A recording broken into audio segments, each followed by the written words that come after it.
je vešak koji je za pranje. I molim te, sredi svoju sobu, pogledaj na što liči. Ali mama, već sam je sredila prošle nedelje, zašto opet? Ko bi trebalo da je sređuje, ja? Nisi princeza, Lili. Budi pažljiva sa tom knjigom, molim te, to je posebno izdanje sa ilustracijama iz 18. veka.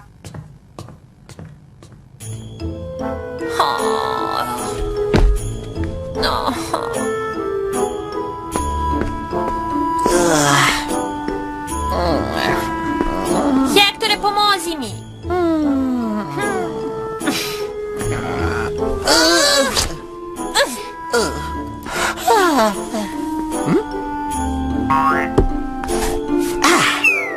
Pa pomažem ti.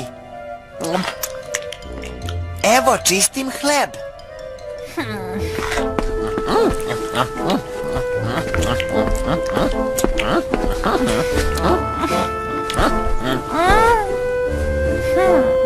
Da sam princeza, pa ne bih morala da brinem o flekama od džema. Mama kaže da moraš da mi pomogneš sa čišćenjem. I ja moram da čistim. Reći ću mami. Mama!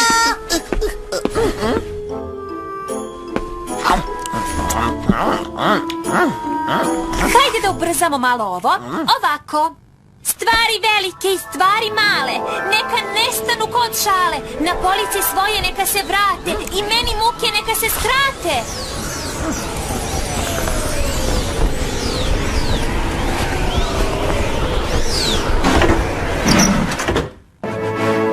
Savršeno. Nije bilo tako teško, zar ne?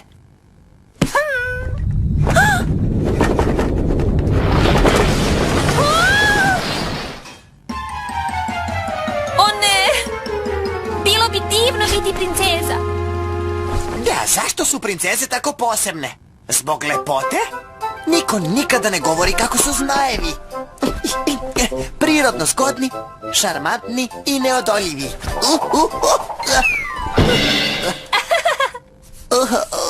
Šta kažeš na ovo? Umesto čišćenja? Saznaćemo kako je nekada izgledalo biti princeza. Zamisli da ne moraš prstom da mrdneš sama. Sigurno je bilo divno. Sačekaj malo. Znaš li ti uopšte šta su sve radili s majevima u to vreme?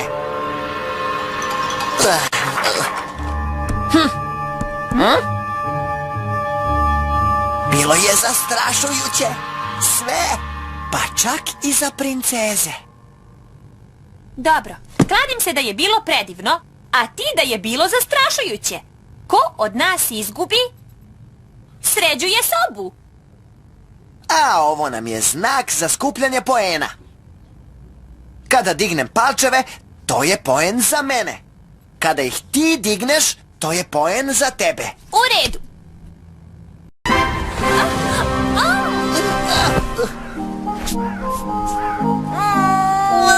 Ova haljina je jako uska. Dobio sam opkladu. Vraćamo se kući.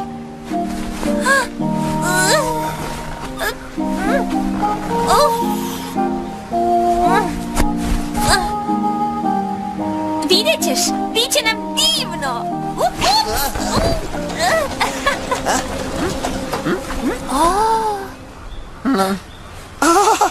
Moram da se sakrijem. Gde je tvoja kočija? A tvoje sluge? Jesi li opljačkana? Moja kočija je...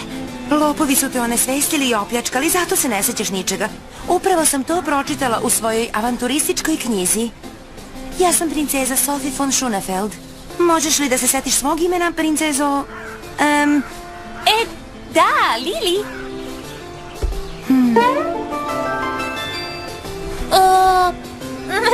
Ti si sigurno iz porodice Drachenstein. Oni svi imaju crvenu kosu. Drachenstein? To mi zvuči poznato. Nikako ne možemo ostati ovde. Molim te, uđi.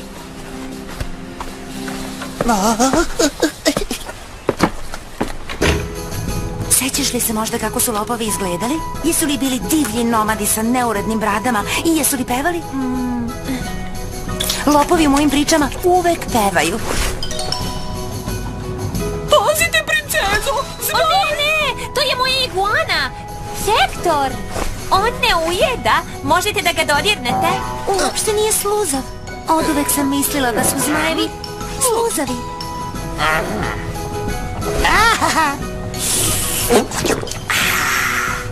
Poen za mene.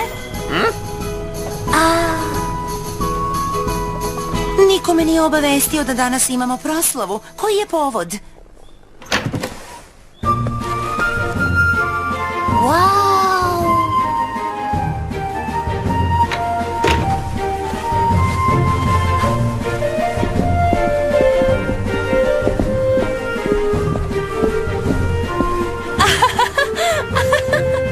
Treba li ti pomoć?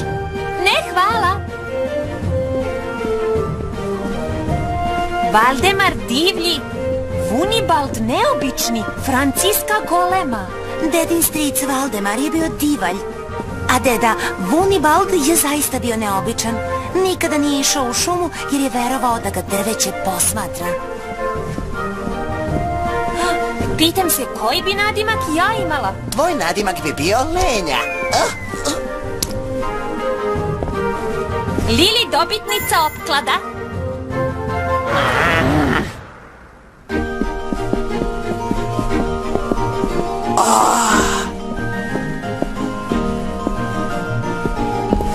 Oj si!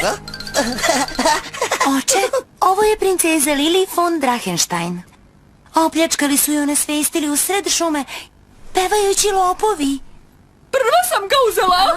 Na mene je red. Naš doktor će je pregledati. Lili von Drachenstein, a? Čerka Friedricha von Drachensteina? Nisam znao da ima čerku. Krajnje je vreme da nas tvoj otac ponovo poseti. Ja ću, obavestit ću ga. Naravno. Dobrodošla si da ostaneš na izboru za princa za moju čerku ovog popodneva. Izbor za princa? Ovog popodneva? Ali rekao si da ćeš prvo razgovarati sa mnom o svemu ovome i... Zar to nisam upravo uradio? Izabraću princa za kog ćeš se udati. A sada, idite da se ulepšate.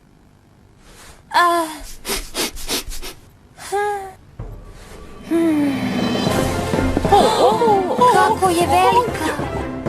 Sigurna sam da ovo nije ništa u poređenju sa tvojom. Kome se nadate da će vaš otac odabrati princa Ludviga naočito ili princa Pavla ili Konstantina Mudrog? Poznaješ li jednog od njih? Ne, da mogu da biram. Radije bih išla u avanture, baš kao junaci u mojim knjigama, nego što bih se udala.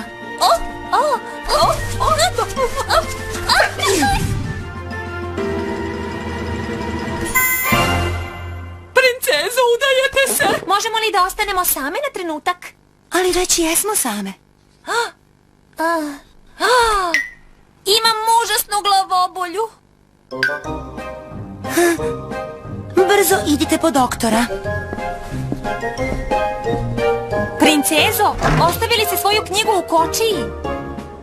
O, da! Možete li da mi je donesete? A vi mi donesite drugi par cipela. Požurite. Sada možemo da radimo kako hoćemo. Hajde da saznamo nešto o tim prinčevima. U biblioteci imamo hroniku svih kraljevskih porodica. Hektore, odvuci im pažnju kada se vrate. Nikada nigde nisam išla sama.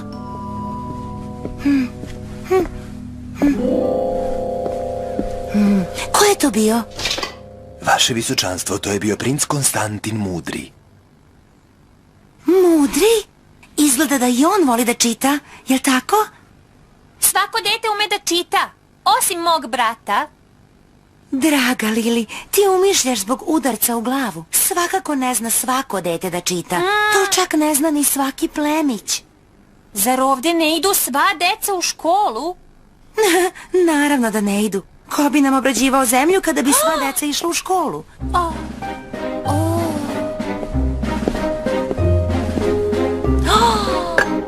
Wow! Da samo mama može da vidi ovo. Ovo je novi period. Da li tvoja kraljica majka uživa u čitanju? Da li vi imate biblioteku? Nešto slično, ne veliku kao što je ova, ali Moja mama mnogo voli knjige. A tvoja? Moja majka je preminula pre 2 godine od jake groznice. Veoma mi je žao. Moj otac se od tad promenio. Stalno je ili ljut ili tužan. Ne mogu više da razgovaram sa njim. Tako je hladno. Butleru, založite nam vatru. Ali možemo to i same.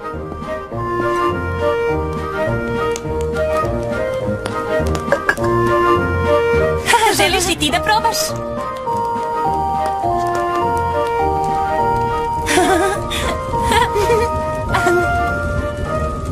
To je princ Ludvig naočiti.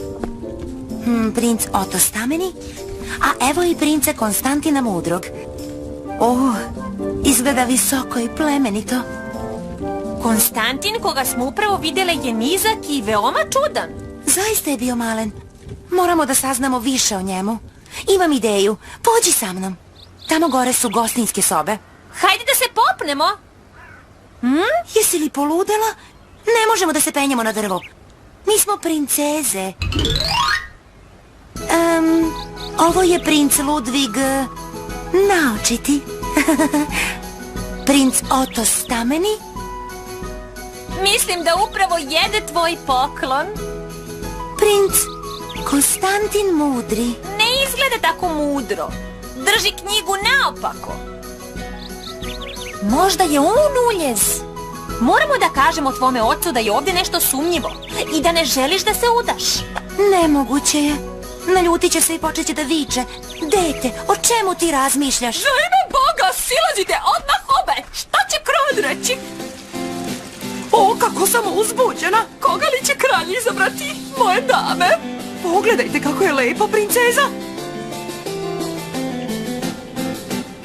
Najdraži oče, zaista nešto nije u redu sa princem. Prince Ludvig, gospodaru, dražesna princeza Moramo Sofi. da bacimo čini Dozvolite pristajanja. mi da vam Tako će kralj predstavim pristati na sve što Sofi kaže. lepe stvari za lepu princezu.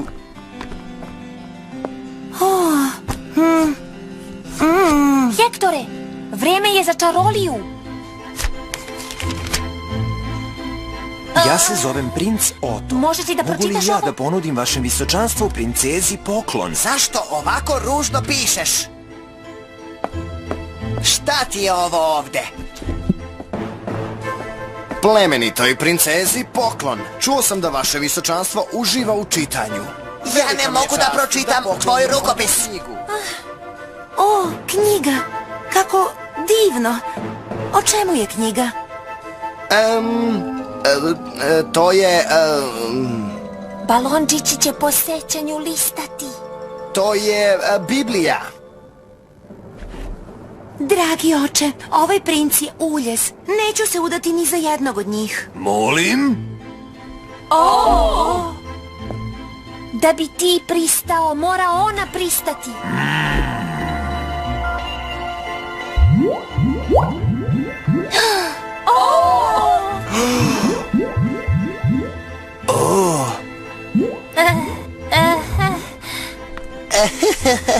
Moramo da poništimo čaroliju. Abrakadabra, poništabra. Neka balončići nestanu i sve čini prestanu.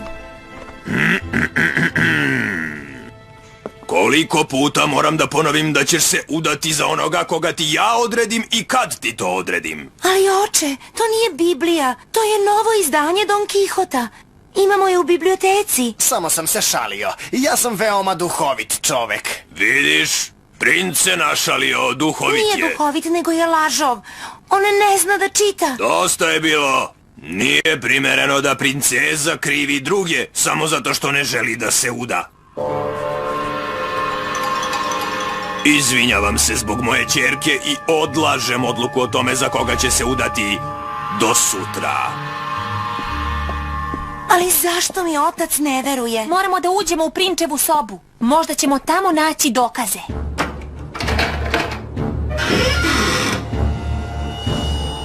Nije ovde.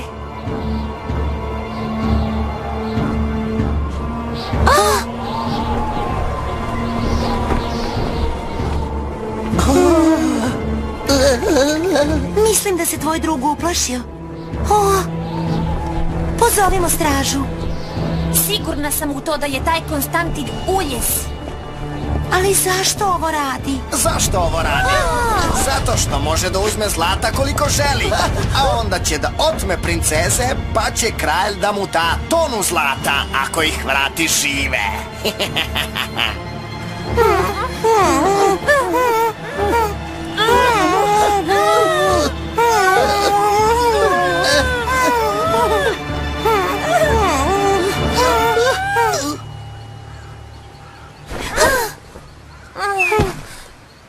Sedite. Ali tako je prljavo. Sada ćemo da napišemo pismo kralju. A vi ne pokušavajte da pametujete, jer ja znam da čitam. Sada piši. Dragi kralju Stanislause, baš je lep dan, zar ne? Nadam se da ste dobro. Princeza Sofi i... Princeza Lili von Drachenstein. To napiši, da. Kako se piše, Sofi? Sa X. Ovako? Baš tako. Sa X na kraju. On zaista ne zna da čita. Možemo da napišemo šta god želimo. I da opišemo gde smo. Predlažem njega za glasnika. Da li može da leti taj zeleni pas? Svakako je neverovatno brz. I veoma pouzdan. Mogu li da te pitam nešto? Šta? Umeju li svi lopovi da pevaju?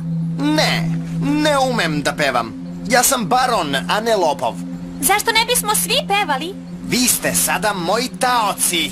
Neće biti nikakvog pevanja. I vezao nas je za drvo. O nebesa, Sofi. I pevat ćemo da bi mogao da nas nađeš. Volete Sofi i Lili. O nebesa. Straža! A u šumi, lopov šumi, hej ho, lopov šumi. A u šumi, lopov šumi, hej ho, lopov šumi. A u šumi, lopov šumi, hej ho, lopov šumi. A sad nam reci gde si odveo pravo Konstantina. Eno ga tamo. Bio sam dobar prema vama. Sofi! Tako sam srećan što nisi povređena. Žao mi je što ti nisam verovao. Dakle, na sreću, sada možemo da nastavimo izbor sa pravim princem. Dragi oče, volela bih da sama odaberem svog muža, jer u nekom trenutku... ali ti si sam izabrao mamu. Gde će nam kraj biti ako žene budu imale pravo na sve na šta muškarci imaju pravo? Moja mama kaže da muškarci i žene treba da imaju jednaka prava. Može li neko konačno da se pobrine za ovo zbunjeno dete? Ja sam kralj i bit će onako kako ja kažem.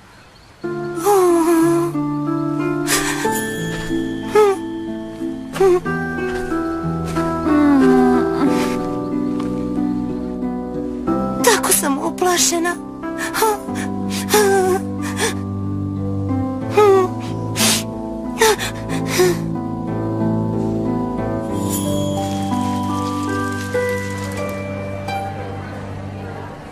Hvala ti. Možda ćeš ti moći da ideš u avanture u koje ja ne smem.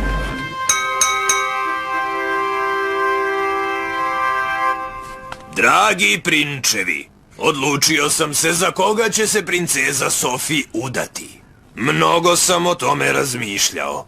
Ovo je konačna odluka koja je najbolja za sve. Princeza Sofi se neće udati dok ne bude spremna za to i dok ne nađe onoga za koga želi da se uda. To bi želela i njena majka.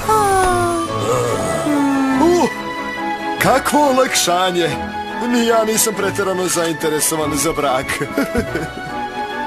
Ja sam ovdje jer su me moji roditelji naterali. Čuo sam da i ti voliš da čitaš. Mislim da mi se vratilo pamćenje. Zaista moram da krenem kući. Hvala ti.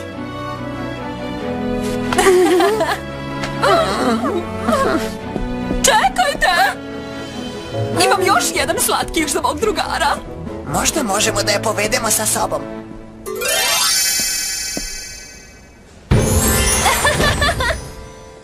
Lili, otvori vrata odmah. Šta si radila sve ovo vreme? I dalje čekaš sobaricu? Pa vaše visočanstvo, odakle da počnem? Nisam ja princeza. O, znači li to da možeš da čistiš sama? U redu, Lili. Dobro. Odakle ti želiš da počneš sa čišćenjem? Ne. Princezo? Hvala, gospodaru moj. Gotovi smo. Ali moraš da priznaš da sam ja vodio. Nikako, ja sam vodila. Obožavaš dvorske dame. Samo sam se trudio da budem ljubazan.